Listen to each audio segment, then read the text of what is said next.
The monastery of Zagorsk, or Sergiev Posad, as the city is now once again known, is the most important monastery of old Russia. 70 kilometers to the northeast of Moscow, it forms part of what is known as the Golden Ring. It was founded by Sergius of Radonets in 1340. A little church and one cell were the beginning of the monastery. It wasn't until the founder Sergius was canonized in 1422 that construction of the present-day Trinity Cathedral began, home to relics of Sergius.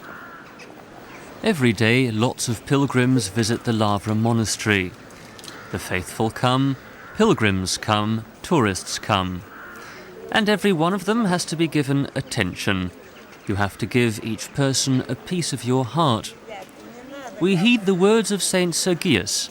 He said that no one is to leave here without receiving spiritual fulfillment and sometimes physical fulfillment as well.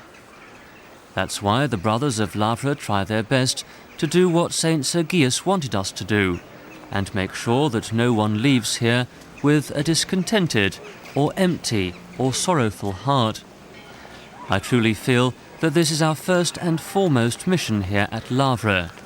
It's what makes us so important to the Russian Church, and for that matter to Russia itself. Really to everyone who visits.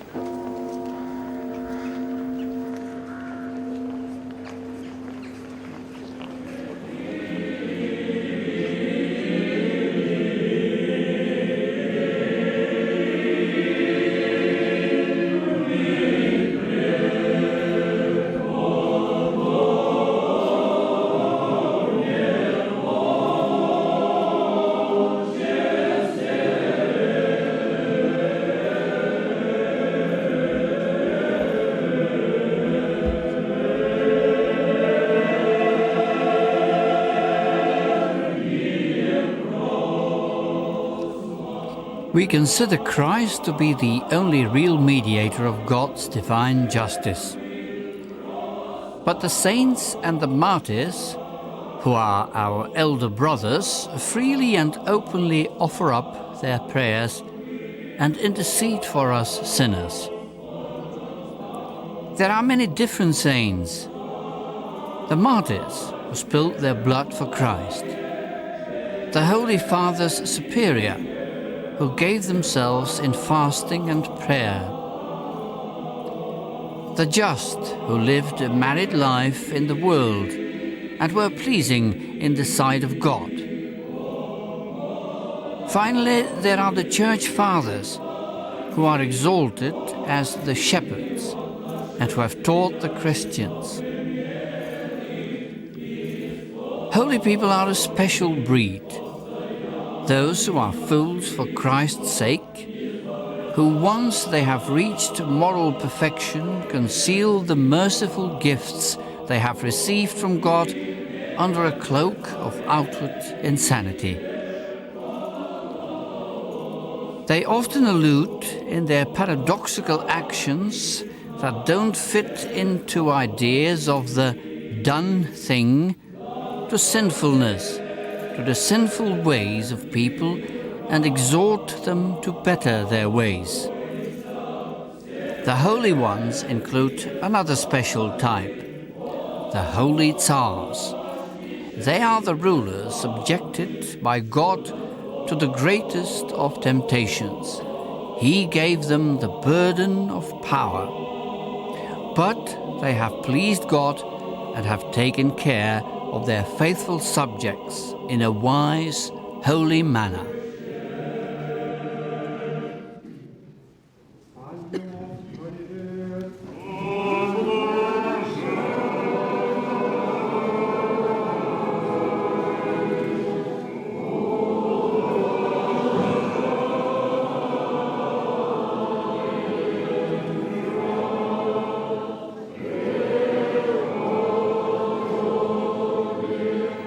Saint Sergius, who founded our monastery, and the unchanging holy superiors still guide our life to this day. All the superiors, the fathers of the brotherhood, consider themselves mere novices compared to Saint Sergius.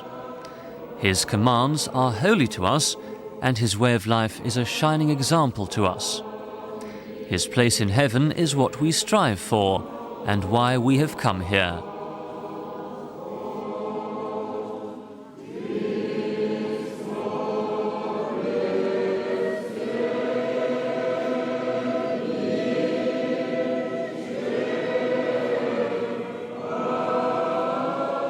The iconostasis of the Trinity Cathedral contains 41 icons painted by the famous canonized icon painter Andrey Rublev.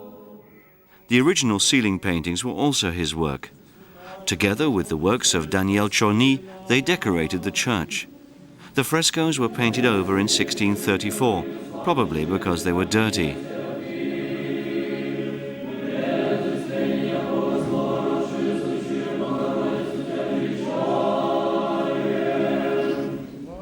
The future of mankind is presented on the back wall of the church, a scene from the Last Judgment, the souls being sent to heaven, or, as the case may be, hell.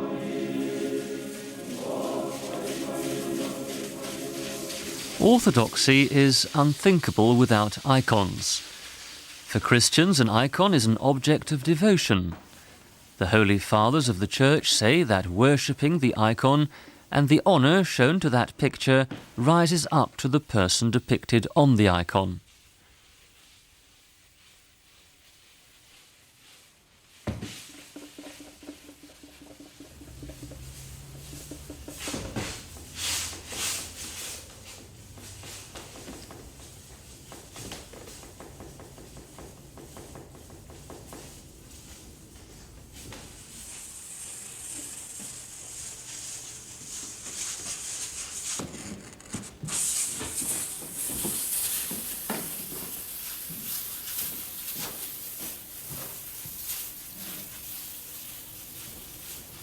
Icons do not reflect reality on earth, which is in a constant state of flux, but lift the spirit of the viewer into eternity.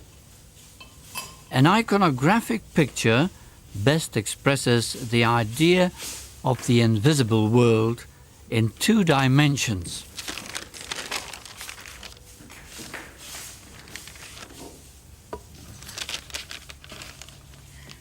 Icons are painted according to stringent canon law. But it goes without saying that there is still freedom for creative expression, the creative genius of the artist. In point of fact, he is of course performing an act of creation while adhering to the strict rules of the canon. He creates and experiences what we call inspiration.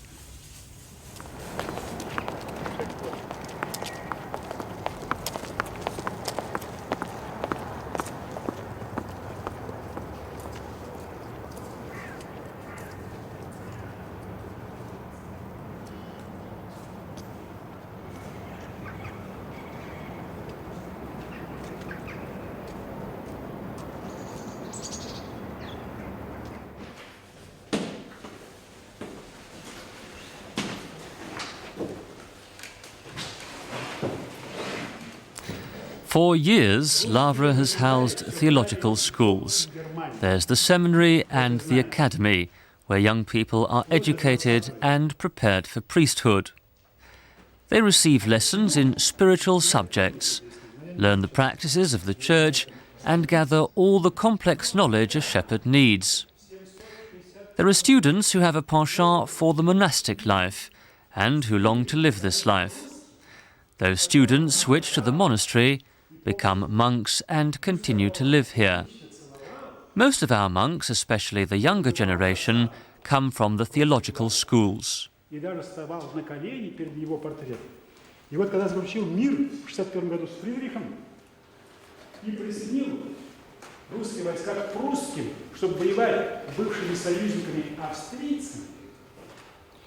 But each bishop can also ordain any scholastic a priest, even without any training to become one.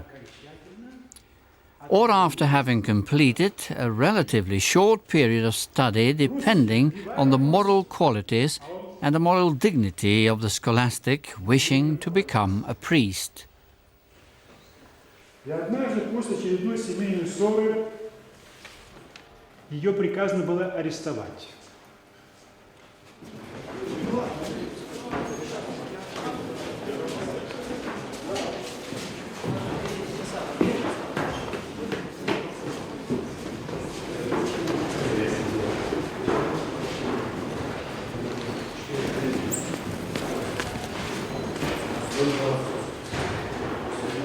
The monk's vows are obedience, giving up one's own will; poverty, giving up possessions; and chastity, giving up establishment of a family.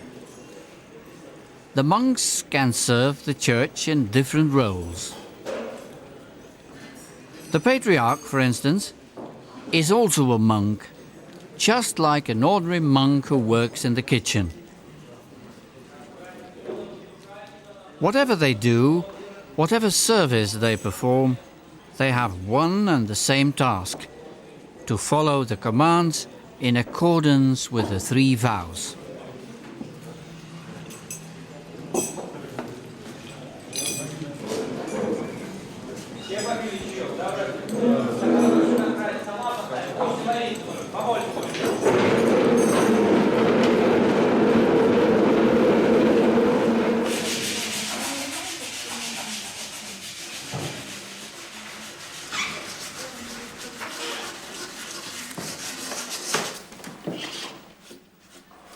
The scholastics preparing to become priests are trained with military discipline. The training of future wives is also provided here. They go through a very specific program of study. Besides their intellectual development, spirituality is practiced through singing and icon painting, which is passed down according to old traditions.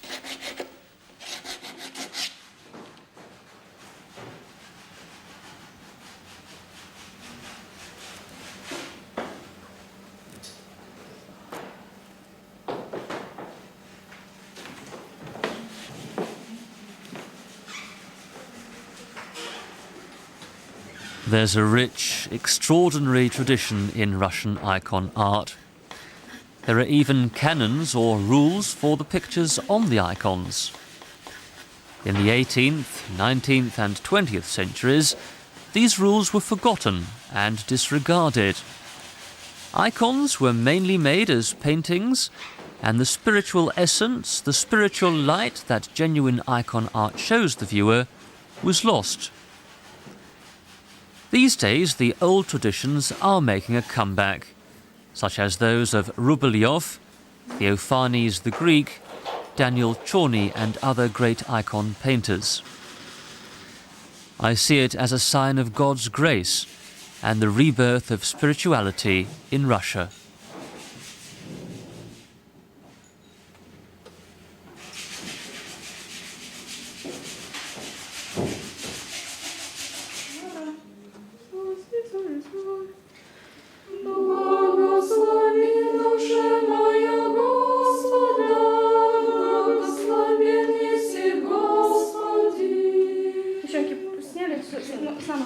Давайте лучше хвалить тогда, потому что если лучше знать слова, но, пожалуйста, чтобы дыхание благослови душа моя, хвали душа моя Господа, восхваля Господь, животе мое, пою Бога моему, там, где же есть мне надеть. Понятно?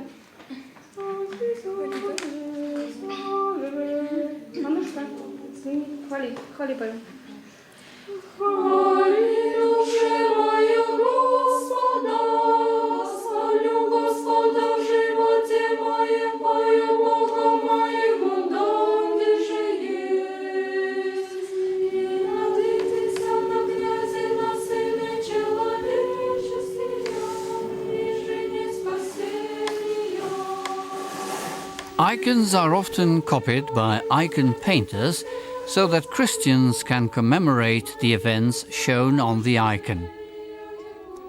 Not only commemoration, they can also pray to the saint represented through the colors and lines on the icon.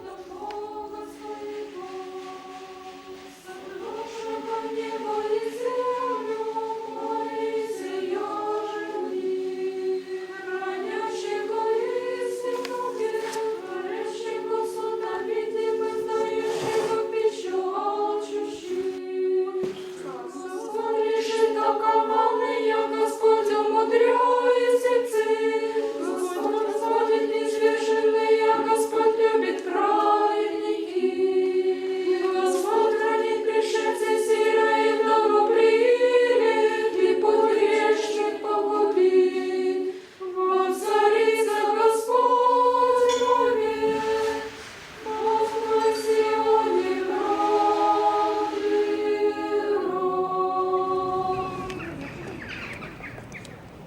In accordance with the ancient rule of the ecumenical conciliarist councils, which grant every priest the opportunity to choose his own course, an Orthodox priest can be a monk, but doesn't have to be before beginning his service.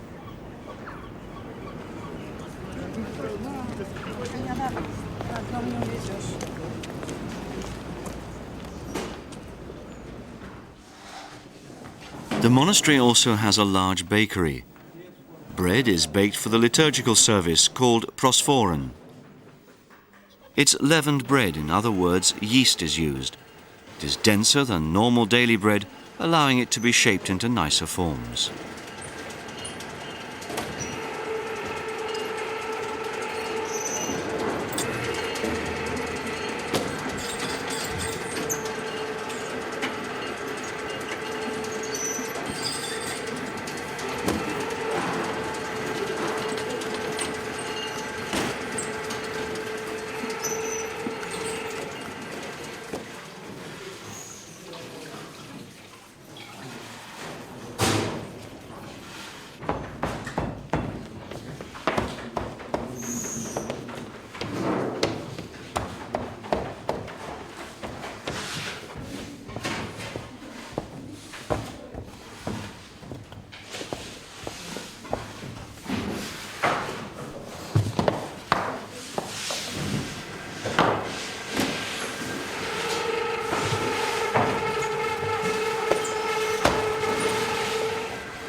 А Тебе же все упование мое, Тебе славу ссылаю, ныне и присно, и во веки веков. Аминь.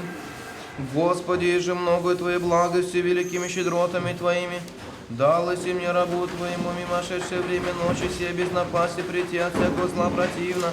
Ты сам, владыка всяческих творче, сподоби меня истинным Твоим светом и просвященным сердцем, творите волю Твою ныне и присно, и во веки веков. Аминь. Господи, Вседержителю Божию, силы всякие плоти, Вышний живый, но смиренный презирай. Сердца же утробы испытуя, сокровенный человека в яве предведай, безначальный пресносущный свете. У него же не есть применение или приложение синения. Сам бессмертный царю, прими моление наше, я же в настоящее время на множество щедрот Твое дерзающее. От скверных Тебе устен творим и остави нам прегрешение наше. Я же делаем условную мыслью и Тебе.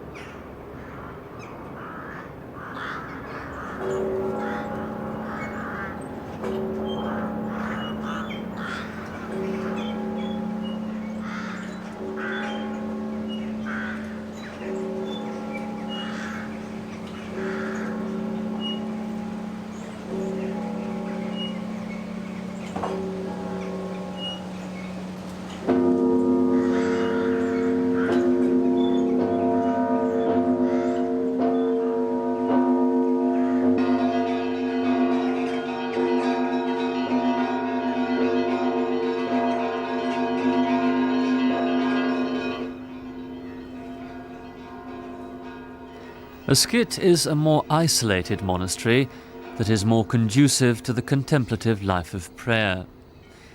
Our skit of Chernigov is officially governed by Lavra Monastery, but the connection between the skit and the Lavra exists mainly on paper and is fairly loose. In the beginning, monks were sent there from Lavra to hold services, to live in the skit and breathe new energy into monastic life. But the other brothers there are not from Lavra. They come to work towards their salvation in this isolated, silent place. It's not easy to exchange monks from Lavra and the skit, and it impedes spiritual life. So each person works towards salvation at his own place, with his own way of life and in his own situation. Under the communist regime, the church served as a factory. Frescoes were whitewashed, but there wasn't enough space. So extra space was made by building an additional floor above the original one. In other words, cutting the church in two horizontally. Once the church was in a state of complete disrepair, the building was reinstated to the church, leaving the church to carry out the repairs itself.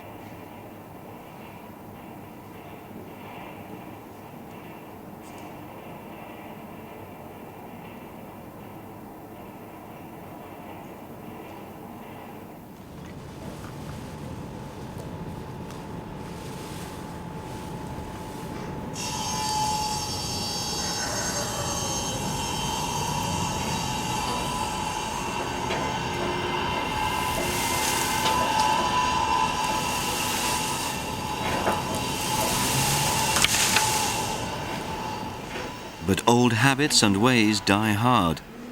The first corridor of cells is almost ready for the monks to move in. History is repeating itself.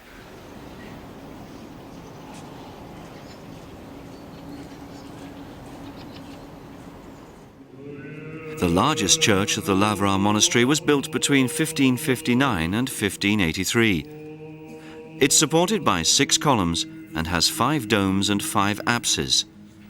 In the 17th century, the church got its famous iconostasis of intricately carved woodwork. The cathedral is dedicated to the passing away of the Holy Virgin.